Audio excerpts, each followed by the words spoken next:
Hello, folks. Welcome to another cooking show. Cooking show? Nah, it's just a mini vlog. So last time I showed you how to cook my go-to pasta, which is aglio olio, but we put sardines. This time we are going to use shrimp. So here's our shrimp. It's already peeled and deveined. I also put a little bit of, everything that I will put into the pasta. Lahat ng ingredients. I have chili flakes, garlic, what else? A little bit of patis. And that's what we're going to use. We're not going to use salt and pepper. A little bit of pepper. And of course, we already have our garlic here. This is the most important ingredient. And of course, olive oil. Later on, we're going to use leftover olive oil from this sardines. Let's not show the brand, I think. There you go. Mas masarap yun kasi meron siyang, alam nyo na, latak ng sardinas. Mas fishy, better. Diba? Mas better. Wrong grammar yung mas better, pero sige. And we already have our pasta here. Cooked. By the way, ako, pag nagluluto ako ng pasta, I'm not sure you guys, but ako, pag nagluluto ako ng pasta, hindi ko nilalagyan ng tubig after maluto. Like, I use the residual heat to further cook the pasta, if that makes any sense. So, sayang kasi, di ba? Kesa initin mo pa siya, pakuluan mo pa dito sa induction cooker. I use induction cooker kasi. So, yung residual heat na lang, I use it para maluto pa yung pasta. So, there. Medyo, lang yun, risky. Kasi, syempre, di ba? Let's put the olive oil na. Medyo risky yun kasi, syempre, baka ma-overcook naman yung pasta mo, maging soggy. Okay, so let's put a little bit of olive oil. Dating gawi, we need to extract the garlic flavor from the garlic. Alright. Siguro we'll leave some for our garlic bread later. Ayan. This should be enough. Diba? So low heat lang para ma-extract natin yung garlic flavor. There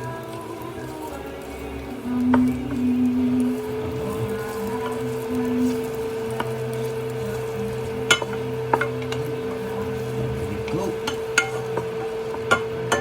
Siguro a little bit more olive oil. Let's use the leftover olive oil from this sardines.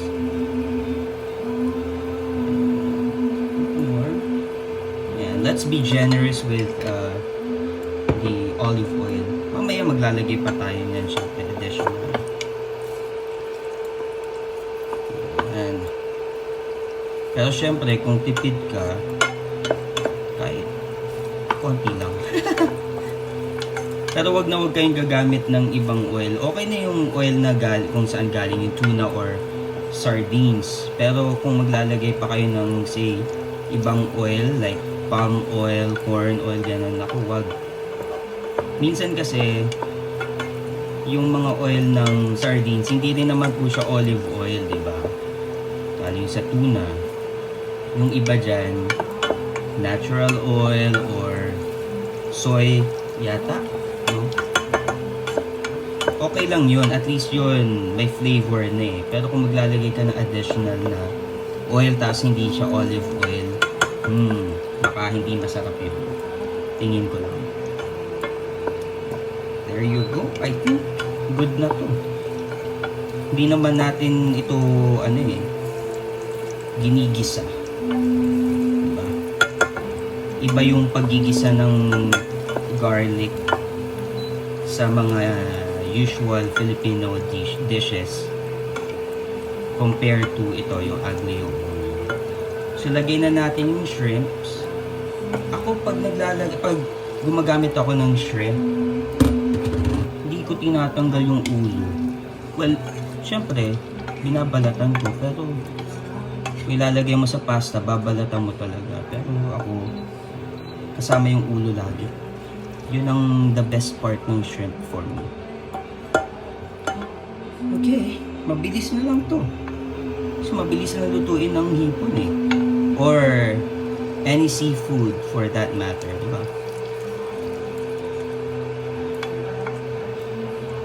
There you go. Excuse po nung nung tiyan ko. Mainit kasi. Ayokong mag-aircon naman habang nagluluto kasi maliit lang tong space natin. So, mangangamoy. Kailangan nakabukas ang bintana. Ayan.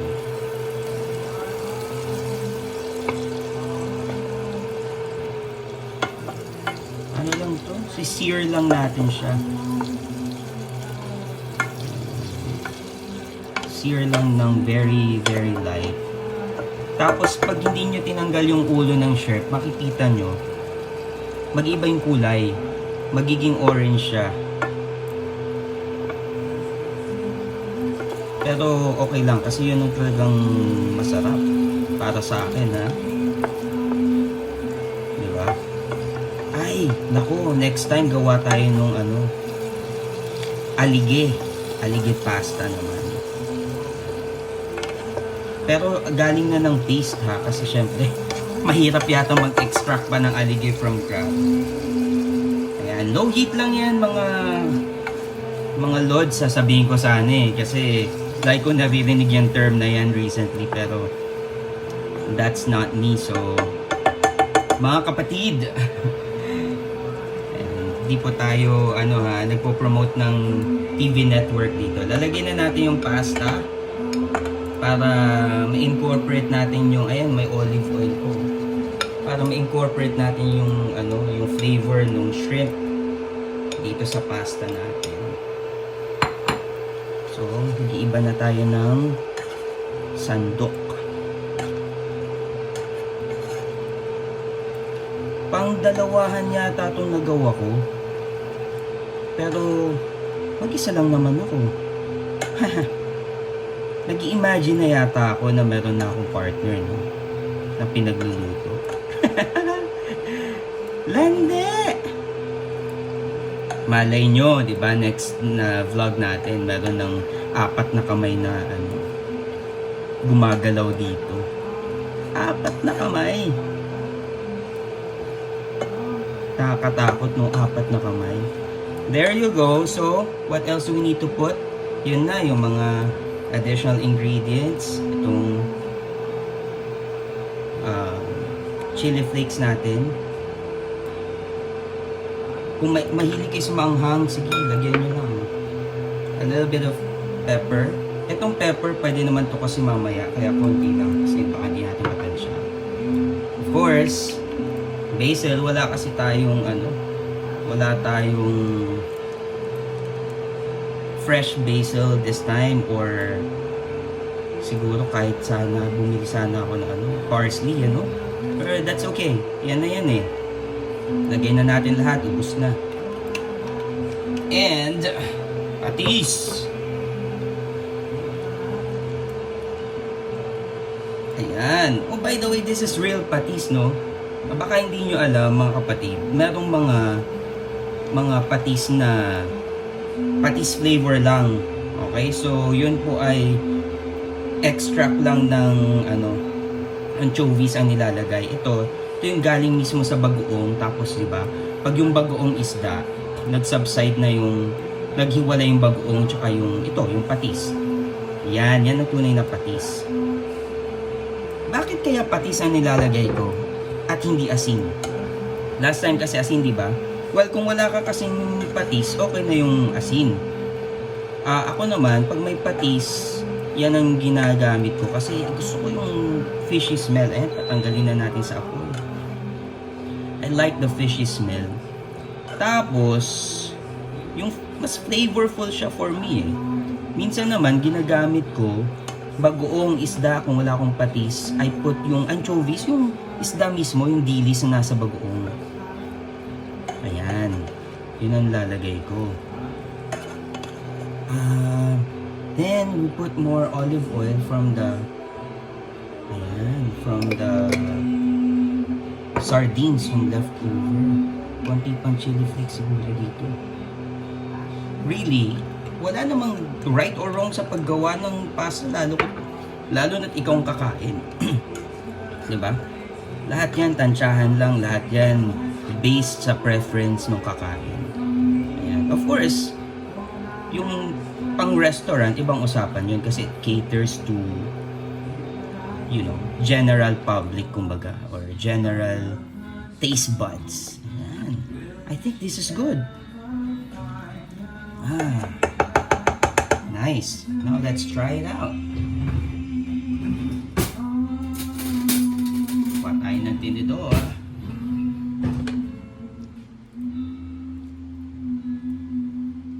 Siyempre, sabihin ko masarap, di ba? Gawa ko to eh. Alright.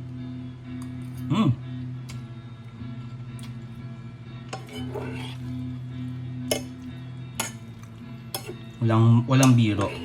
At walang halong bias. Masarap siya. One thing about aglio olio, when you, or before you eat it, kailangan yan, tawag dito, hanguin mo yung olive oil from beneath. From the very bottom ng bowl. Kasi nagsasubside yung yung olive oil, diba? So pagkakain ka, lagi mong haluin muna. And there you have it, folks. Simple, but definitely delicious shrimp aglio olio that you can make at home. Until next cooking vlog. Wow, cooking vlog. Mini vlog lang. Just want to share yung mga ganitong simpleng bagay that you can actually do at home na usually pag binibili mo sa labas, iba, napakamahal.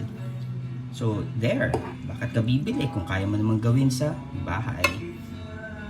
And won't be able to plate this anymore, or you know what? Why don't we do that? Andito na tayo eh. Plate na natin, di ba? Alright. Naku. Delikado to. Makikita nyo ako mag-plate ng dish. Eh, mahina ako dito. Very functional po kasi akong tao. So, not so much with the aesthetic. Not good with aesthetic. Ganun din po sa relationship. Very straightforward lang ako. I know what I'm looking for. Kung you're not ready, you're not into it, you're not into me, then I won't invest my time. Ay! Napunta tayo sa usapin ng relasyon. Oh my God. Ayan. O yan, so dadagdagan ko pa, di ba? Pero supposedly, syempre, kung not sure kung saan tayo naputol, but there you have it, folks. Okay, konti lang para very aesthetic daw. Alright, till our next vlog. Bye-bye.